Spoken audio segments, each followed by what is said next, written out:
امیر جماعت اسلامی حافظ نعیم الرحمان نے کہا ہے کہ بانی پی ٹی آئی کی گرفتاری سیاسی بنیادوں پر نہیں ہوئی تو پھر مذاکرات کیوں ہو رہے ہیں۔ لاہور میں میڈیا سے گفتگو کرتے ہوئے حافظ نعیم الرحمان نے کہا کہ وزیر اعظم سے کوئی پوچھ لے کہ مہنگائی میں کمی ہونا کسے کہتے ہیں۔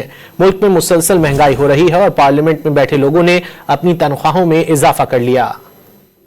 خان صاحب گرفتار ہیں تو ہم کہتے ہیں کہ یہ غلط ہے، انہیں سیاسی بنیادوں پر گرفتار کیا ہے۔ اگر سیاسی بنیادوں پر گرفتار نہیں کیا گیا ہے تو مذاکرات کس بات پہ ہو رہے ہیں اور ڈیل کس چیز پر ہو رہی ہے؟ پھر یہ کیوں کہا جاتا ہے کہ اس سے ملو اور اس سے نہ ملو؟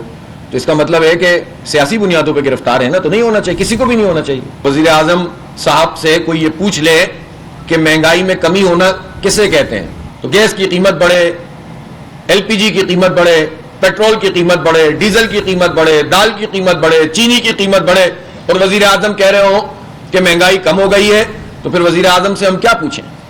ہاں یہ ضرور ہوا ہے کہ اس مہنگائی کا احساس پارلیمنٹیرین کو خوب ہوا ہے، اور ماشاءاللہ 5,19,000 روپے ان کی تنخواہ ہوگی، الاؤنسز الگ ہیں، آڑیوں جاڑیوں میں جس میں کرنا کرانا کچھ ہوتا نہیں ہے، لکھے ہوئے فیصلے پڑھ کر سناتے ہیں۔ مجموعی طور پر پارلیمنٹ کا رول کیا ہے؟ اور اس رول پر یہ اپنی تنخواہیں بڑھا رہے ہیں اور قوم کے اوپر مہنگائی مسلط کر رہے ہیں۔